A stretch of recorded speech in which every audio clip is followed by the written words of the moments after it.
Alright, good morrow fellows. It is I, your boy Wombat, and today we're back with another Beyblade Burst review of this is Sir Scooty's favorite Beyblade. It's Geist Fafnir 8, and I'm gonna use the proof frame just because it was released separately in that set, but it's supposed to go on Geist Fafnir, kind of like what they did with Dagger and Buster Excalibur. And in this video, I'm also going to feature, where is it? Xtend Plus, because that was also released in the set separately, or the chip was at the same time as Geist Fafnir and Proof. So this is all kind of like the Z Achilles DLC and the Geist Fafnir DLC. Spoiler alert, both are very worth getting. So, or actually, maybe not the Proof set so much anymore, because Proof has been re-released, but Xtend Plus chip has not, so that could be problematic in the future. But yeah. So, this is actually probably one of my favorite, whatever series this is called. I think it's CHO. I get them confused sometimes because, like, it's like the Dragon Ball series. You have, like, Dragon Ball Super, Dragon Ball Z, Dragon Ball GT, and they have, like, all these things for Beyblade, too. I don't know. But anyways, the layer Geist Fafnir, is probably the least useful part of this whole set. Or the whole review. Just because it is too aggressively shaped to really spin steel efficiently. Its teeth are not that great compared to, or its performance is not like relatively as good as the original Drain Fafnir. It can't spin steel very well. It gets knocked off balance kind of easily. It's lighter than Hell Salamander.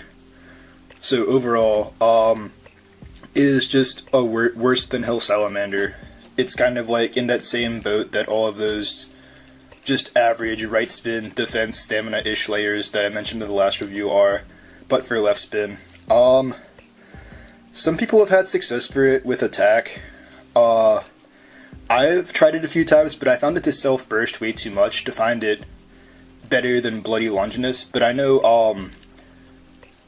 in a few places they prefer Geist Fafnir over Bloody Longinus for attack. They claim it's better against Hell Salamander. I haven't found that to be true, but you can try it out for yourself if you like. I know, the Supreme one, Soul Burner, and I think someone in LA too, in the UK, or at least one person in both those places said, oh yeah, Geist Fafnir is good for attack, I'm getting it to burst Hell Salamander.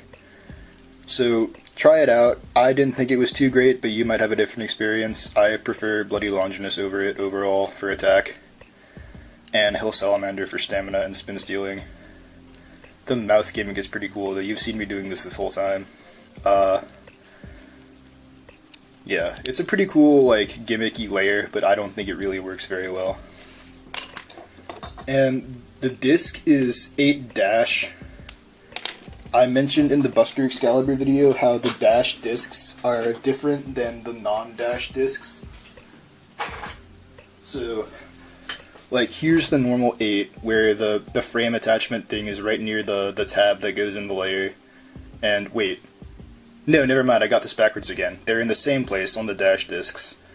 On the non-dash CHO discs, the frame attachment point is, like, right here, perpendicular to the tabs, so the frames will be aligned a different way if you use 8- than if you use 00 or 13 or whatever other. There's not really a ton of CHO discs compared to God discs. You have like Zenith, but that's like a built-in frame. But yeah, I found 8- to be pretty good. It performs kind of like 5. I'm undecided on whether it's better than 5 or not, but I found them both to be like light enough, and they have some pretty good outward weight distribution too out here, that they are good for attack. Before I got 00, and this is still kind of up in the air for me, I really like 8- Dagger on Dead Hades. I'm not sure whether it's better than 00- Dagger, or 00 Dagger, because 8 makes the self-bursting risk, it makes it less likely to burst, and it also speeds up the combo considerably, which I might switch to this as my extreme dash or my jolt dash wears down more.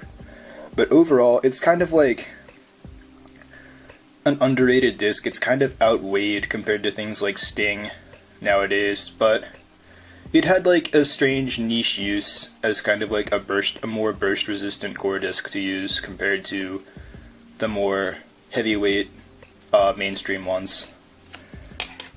And then the frame proof, which actually came separately in a set with, I think, a carabiner grip, a left spin long string launcher, and a weight damper. The carabiner grip is nice. It's like the only grip accessory from Burst I'll ever use, just because I don't like the way the guard gets in the way when I try to launch, so I just mainly use the bare launcher. But if I have to use an accessory, I'll use the carabiner grip.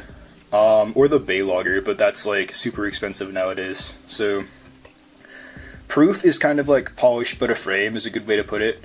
It pairs well with the same drivers, like polish works with destroy, polish works with atomic, polish works with absorb. Proof does all the same things. It sits a tiny bit lower than polish. I want to say probably a fraction of a millimeter lower, but that's kind of negligible, and that might just be the little protrusions on the bottom. I don't know if you can kind of see it there. Shindog actually told me that like some people in Taiwan or Japan or some Asian country, I forget which one, there's a bunch of different competitive scenes that do different things kind of, but they will like wear down these nubs on their proof to awaken it, which will increase its life after death. You'd probably have to do some like pretty gnarly stuff that's not in the course of just a normal battle to do that, so that might be illegal by WBO rules, but if it does happen just by natural use, then yeah, awaken your proof. But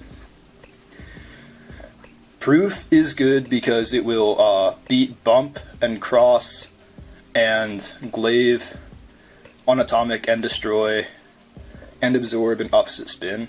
I don't even know if those other ones even work on absorb. But it loses to expand, and it might like marginally lose to sting. That's still kind of up in the air. I've heard some people say that sting beats proof, and I have found the opposite to be true, but like I've heard enough people say sting beats proof that I think I'm in the minority. So either way, it's a good frame. It was recently like re-released in the most recent random booster with what's it called? Cosmo Valkyrie. So if you can get that for cheaper, then I think this set's getting expensive. So the launcher might be worth it, but I don't know if they've re-released that. I haven't been checking. But it's a good frame, definitely pick it up. And then the driver absorb is a pretty interesting part. It doesn't get a ton of attention. Shindog is probably the most knowledgeable person on absorb, as far as I'm aware, because he tested it when it first came out. He was like, this thing ties with Eternal and opposite spin, it ties with revolve and same spin, so theoretically it would be pretty good, but the problem is that this thing will like compress, and it'll become aggressive, and it'll self-KO. It'll do the absorb break, except you can't really control it. So that's why it doesn't see much use, and because it's only like as good as Eternal on opposite spin, it'll still lose to bearing, which has like a similar risk but with bursting. But with bearing, sometimes you can still not burst. With absorb, you're much more likely to self-KO than you are to self-burst by hard launching bearing. So that's why it doesn't see a ton of use. I think it was used a few times in a London tournament, just to have like, I think they used like our base Samurai J used Arc Bahamut 0 proof absorb, which was cool, but I don't know. This was at a tournament where Revive Phoenix, Archer Hercules, and Hill Salamander were banned, so it was just kind of the next best thing on the ladder. But I think the one combo that I found absorb to be good in is the Dragoon F Polish absorb video I made earlier, where Dragoon and Polish are light enough that you can launch it a bit harder than you could for a CHO or GT combo and have it not self KO, which gives you some chance against something like Dragoon F Yellow Eternal, which is currently like the most popular Dragoon combo in Classic. I've wanted to try Absorb on like something like CHO Valkyrie or CHO Achilles as kind of a stationary attacker that's not really that stationary, but I haven't had a ton of success with that just because it is so difficult to control. But it's an interesting part. I just don't think it's like it can get some wins. Like stock Geist Fafnir with the proof frame can defeat like Perfect Phoenix on Atomic. It can defeat like some top tier combos just by like nature of its parts, but I don't think Absorb is really a top level competitor compared to other things like Bearing or Xtend Plus. And speaking of Xtend Plus, I said I was going to do this because it was released at the same time, but the Xtend Plus, I think it comes with a long right spin string launcher, which is longer than the normal string launcher, but not quite as long as the speed launcher. So make of that what you will. I kind of like, I feel like it has a little more resistance than the speed launcher, so I kind of like it, but I think either that or the CHO Achilles long LR launcher or just the Longminder are the best launchers to use for a combination of strength or control. And it also comes with this golden chip here, a tool to attach it to your Xtend driver. You need to like take the tip off Xtend and then put this on. I might make a video on how to do that actually, because I don't know if there's one of those yet. But Xtend Plus, it's probably like one of the best drivers in the game, if not the best, because it has some of the best life after death in the game. Bearing might be better, Rise also might be better, but Rise is like kind of janky, I think. So who knows? Maybe Rise will become the next big thing, but Xtend Plus is going to be at the top for a while because its same spin stamina is also on par with Absorb and Bearing and Revolve. So it's basically Bearing, but it doesn't have the same weak spring that Bearing has. So it basically becomes like Bearing Dash. And it doesn't have to use like a crippling frame like Wall or Lift to be successful either. You can use Cross or Outer on it, or Glaive, and some people even like Bump on it. You can use Attack Mode too with Proof, and that's also pretty good. I'm not sure where like the whole Bearing, Proof Extend, and then Cross Extend, Outer Extend, where that whole stands in the what beats what and opposite spin, but they're all pretty good. I was gonna say something else, but I don't know what it was. I guess, yeah, you can put pretty much any layer on something Cross or Outer or Proof, Xtend Plus, and it'll do okay, because Xtend Plus is just a good part. But unfortunately, it has only been released in that set so far, and because it is such a good part, it'll be difficult to do well in a tournament without it nowadays, so I would definitely recommend buying the set unless it gets released in some other form later on. So I don't know how much the two DLC sets have gone up in value. I think they were around 2,000 yen or $20 when they were first released.